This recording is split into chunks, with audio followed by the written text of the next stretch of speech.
Bonjour à toutes et à tous, on se retrouve aujourd'hui pour un nouveau tuto spécial crochet. Nous allons réaliser ensemble cette petite pochette ou trousse au crochet. Vous verrez, c'est accessible aux débutants, il n'y a pas de souci, vous pouvez la réaliser donc soit d'une seule couleur ou avec plusieurs couleurs. Là moi je vais vous montrer comment la réaliser avec une seule couleur. Là franchement le plus difficile après c'est la mise en place de la fermeture et de la doublure. Sinon, les points utilisés sont très simples. Donc là, vous voyez, j'en ai fait une avec doublure et une sans doublure. Tout dépendra de l'usage de la trousse.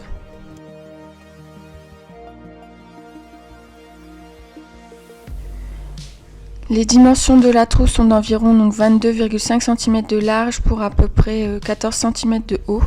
Alors moi, je me suis un peu basée par rapport à la taille de la fermeture que j'ai utilisée.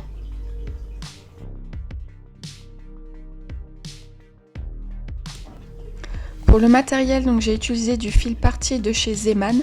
C'est un fil qu'on retrouve régulièrement en magasin. Là actuellement, je ne sais pas s'il y est.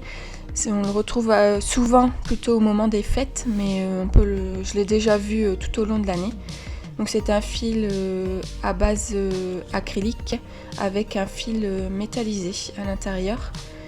Donc avec une pelote, vous avez largement de quoi faire votre pochette.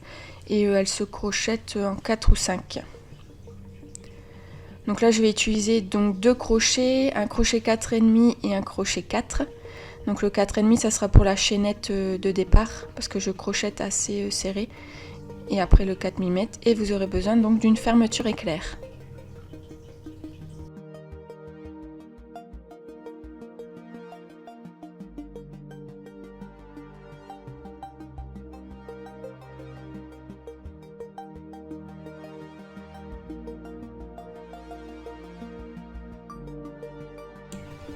Avant de commencer à crocheter, je vous ai fait un petit schéma récap des points qu'on va utiliser pour voir un peu ce qu'on va faire.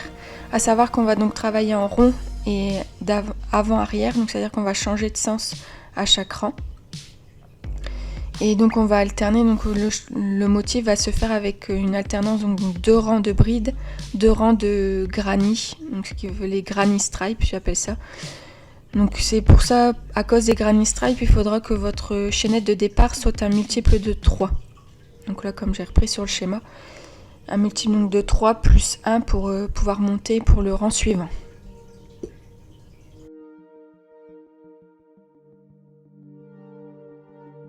Alors si vous utilisez le même fil que moi et que vous crochetez à peu près comme moi, donc ce qui serait un grand miracle, donc moi j'ai commencé avec une chaînette de 75 pour mon multiple de 3 auquel j'ai ajouté 1.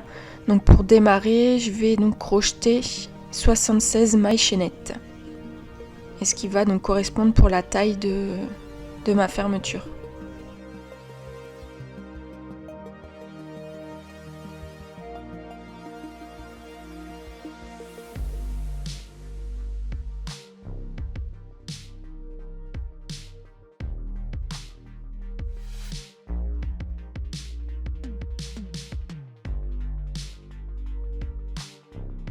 Donc comme on le voit sur le schéma, donc on va commencer par la maille chaînette et ensuite enchaîner donc sur un premier rang de mailles serrées.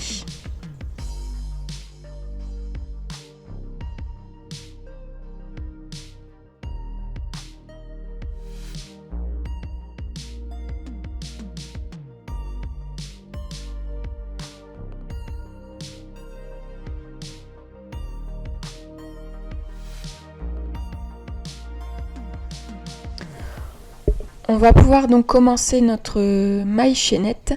Alors surtout, avant de commencer, laissez au moins, on va dire 50 cm avant de faire votre première boucle. Ce fil en fait va vous permettre ensuite de venir fermer la pochette, le bas de la pochette. Donc sinon après vous allez venir faire donc vos 75 mailles en l'air si vous utilisez le même fil que moi, enfin 75 plus 1.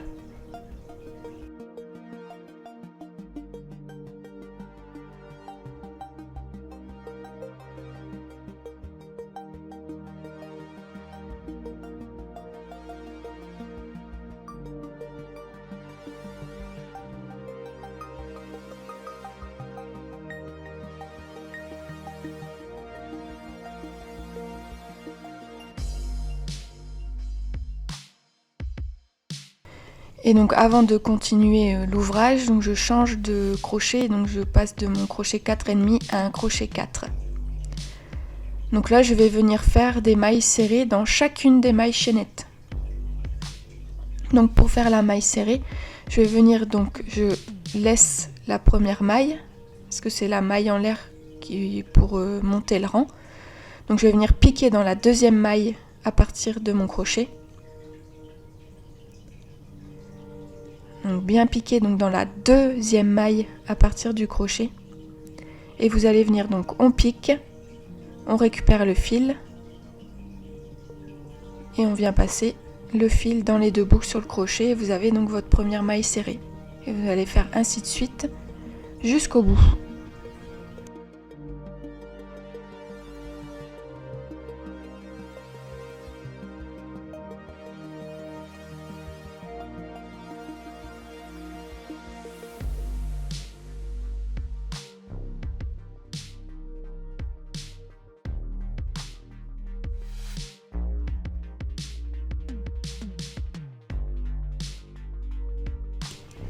Donc on se retrouve à la fin du rang de mailles serrées. Donc là il m'en reste quelques-unes à faire.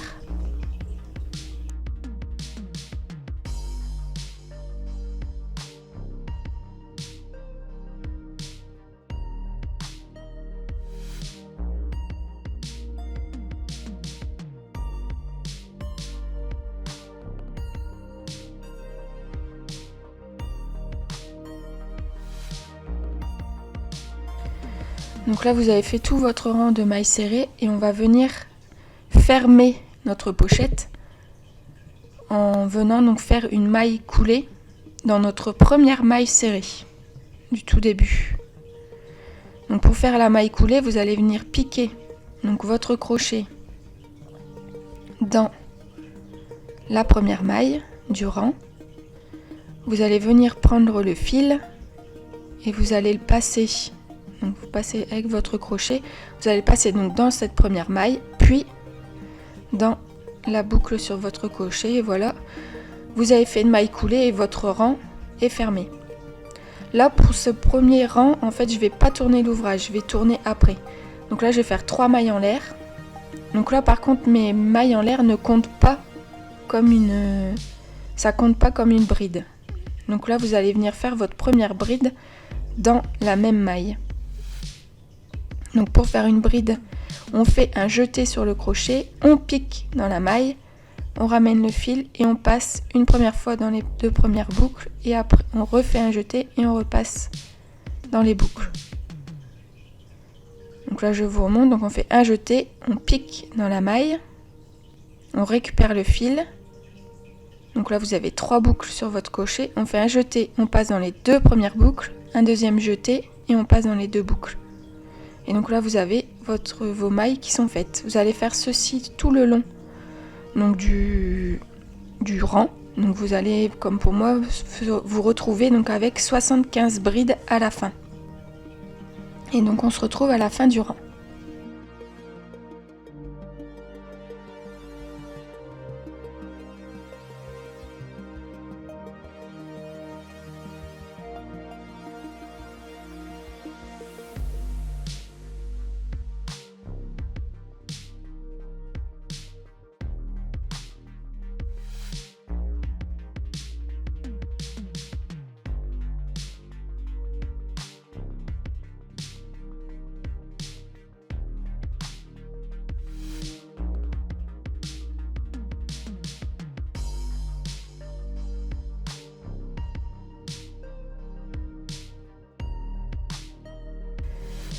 Donc nous voilà à la fin du premier rang de brides.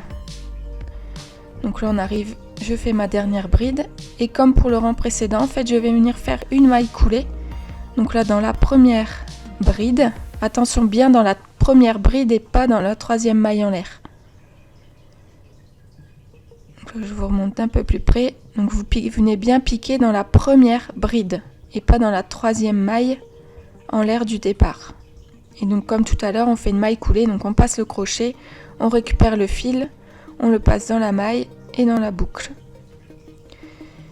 Et là, on va pouvoir donc entamer notre deuxième rang. Donc pour le deuxième rang, on va faire on repart sur un rang de bride, donc 3 mailles en l'air. Et là, vous allez venir tourner votre ouvrage pour débuter donc ce nouveau rang de bride. Donc on recommence comme tout à l'heure. Donc là, les 3 mailles en l'air ne comptent pas comme une bride, donc on fait bien la première bride dans la même maille. Et on est reparti pour ce deuxième rang. On se retrouve maintenant, donc le deuxième rang de bride est terminé, donc on a fermé par une maille coulée. On a fait 3 mailles en l'air et on a tourné l'ouvrage. Et maintenant, donc, on va commencer les rangs de granny stripe. Donc là, les 3 mailles en l'air comptent pour une bride. Donc là, on va juste venir faire 2 autres brides dans la même maille pour obtenir notre premier groupe de brides. Donc, vous voyez, ça fait bien donc un premier groupe. On va comme ça pouvoir ensuite, là, vous allez à chaque fois après passer 2 mailles et refaire un nouveau groupe de 3 brides, donc dans la troisième maille. Donc on laisse bien 2 mailles, 1, 2, et vous venez piquer dans la troisième et vous allez y faire donc 3 brides dans la même maille.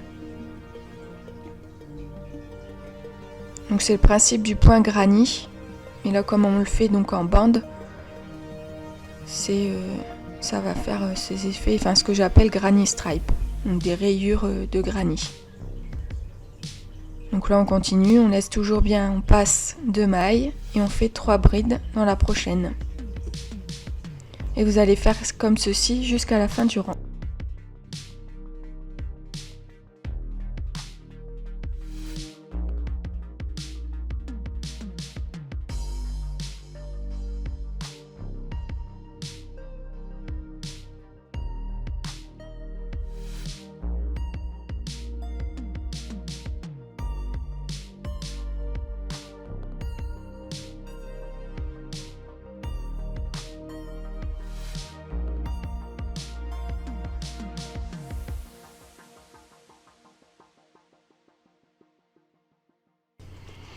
Donc on se retrouve à la fin de notre premier rang de granny. Donc je vais venir faire le dernier groupe de 3 brides.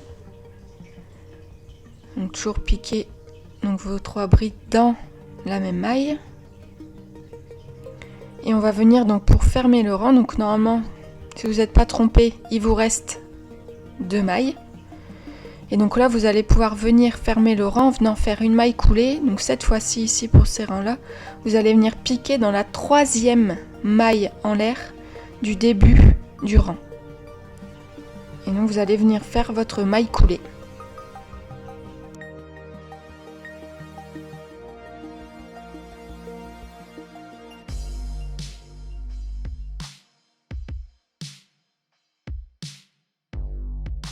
Une fois que la maille coulée est faite, vous pouvez faire donc vos 3 mailles en l'air et tourner l'ouvrage. Et donc là, cette fois-ci, donc pour le deuxième rang de granny stripe, on va venir faire nos 3 groupes de brides dans chaque espace en fait entre les groupes du rang précédent, tout simplement. Donc là, pas besoin de compter, vous avez juste à faire donc vos 3 premières mailles en l'air qui comptent comme une bride. Vous faites 2 autres brides dans le premier espace. Et ainsi de suite jusqu'à la fin du rang. Vous laissez le groupe de brides et vous venez passer votre crochet dans l'espace.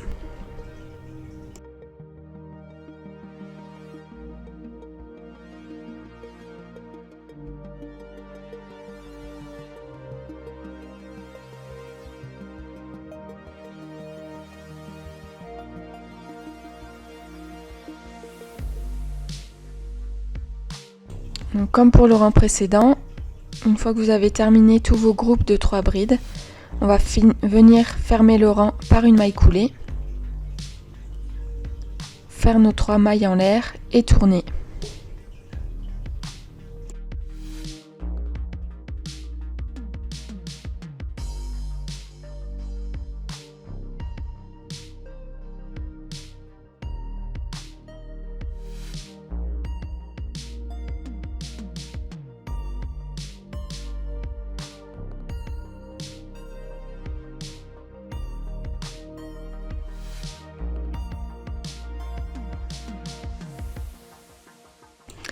Comme on le voit sur la pochette que j'ai terminée, on va donc continuer à alterner les rangs donc de bride et de granny stripe. On va répéter le motif 3 fois pour arriver à la hauteur désirée. Donc là, comme vous voyez, à chaque fois je refais. Et juste à la fin, en fait, après les granny stripe, je vais faire 2 rangs de bride et un rang de mailles serrées en plus.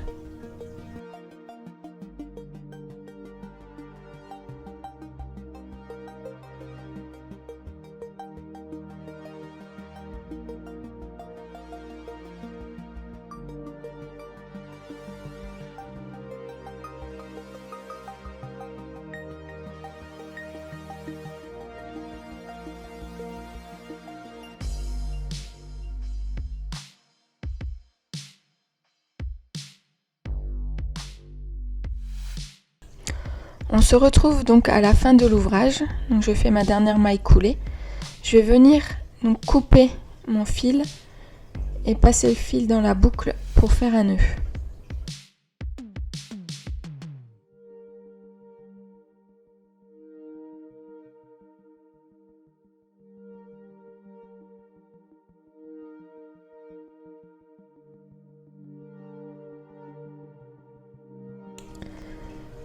Donc là maintenant on va venir fermer le bas de la pochette, donc vous allez venir retourner votre pochette et avec le fil que vous avez laissé au départ, donc vous allez avec une aiguille à laine venir donc coudre les deux côtés. Donc il n'y a pas forcément besoin que ce soit parfait, mais surtout pas hésiter donc de passer dans toutes les mailles bien évidemment, mais surtout de même plusieurs fois si besoin pour que ça soit bien fermé en bas. Donc bien mettre face à face, le fil au coin et on est parti avec l'aiguille à laine.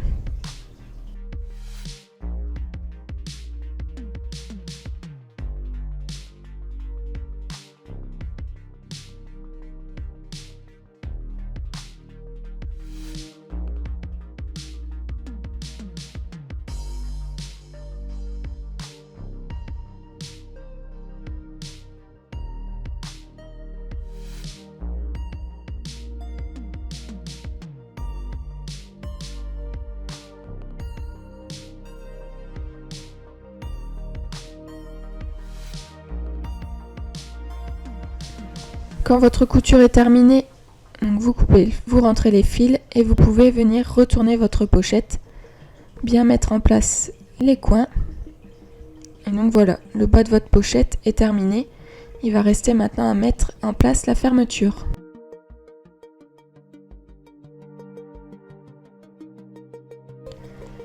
Alors pour la mise en place de la fermeture, donc là moi je couds à la main.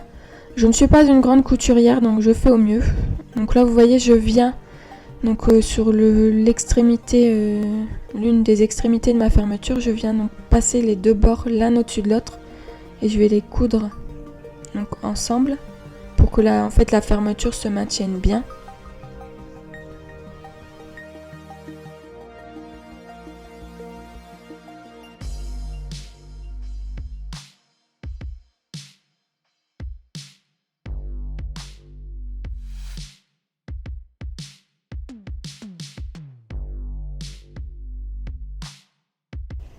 Et une fois que c'est fait, donc je vais venir placer donc ma fermeture. Donc il faut vraiment, là, c'est prendre du temps de bien placer au coin de la pochette. Donc pas hésiter si besoin de vous aider, donc de mettre des épingles si besoin. Et donc là, vous allez pouvoir commencer à venir en fait coudre la fermeture sur la pochette. Donc c'est un travail de patience et minutie, mais si vous prenez le temps de le faire, normalement il n'y a pas de souci. Et la fermeture sera bien mise. Donc pour faciliter le travail, après j'ouvre la fermeture et donc je viens bien mettre donc, sur le bord de mon travail. Donc c'est là où vous pouvez utiliser des épingles ou des pinces pour maintenir en place, pour pouvoir coudre facilement. Donc là vous pouvez utiliser, bon là moi j'ai utilisé du fil blanc, vous pouvez aussi utiliser un fil en fonction de la couleur que vous utilisez pour la pochette. Et donc je vais venir comme ça coudre tout simplement tout le long de la fermeture.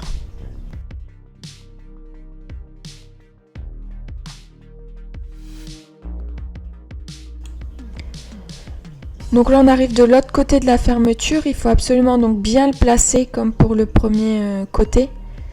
Et donc là vous allez voir, je vais m'aider justement d'ajouter des pinces pour que ça reste bien en place et pour finir la couture.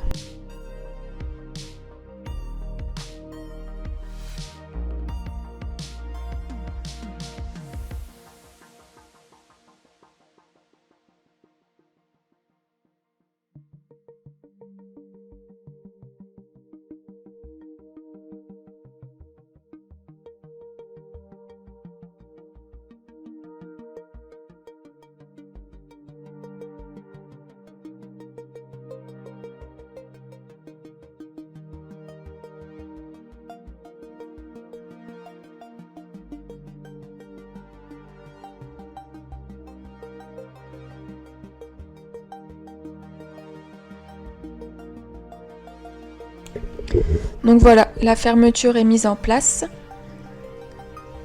Il a fallu donc un peu de patience et de minutie, mais c'est fait. Vous pouvez donc, si vous le souhaitez, aussi ajouter une doublure en fonction de à quoi va vous servir cette petite pochette. Et vous pouvez aussi, donc comme sur l'autre exemple que j'avais montré en début de vidéo, utiliser plusieurs fils de couleurs différentes pour obtenir un effet rayure. Ce tuto est maintenant terminé, j'espère que ça vous a plu, je vous dis à très vite pour de nouvelles vidéos. À bientôt!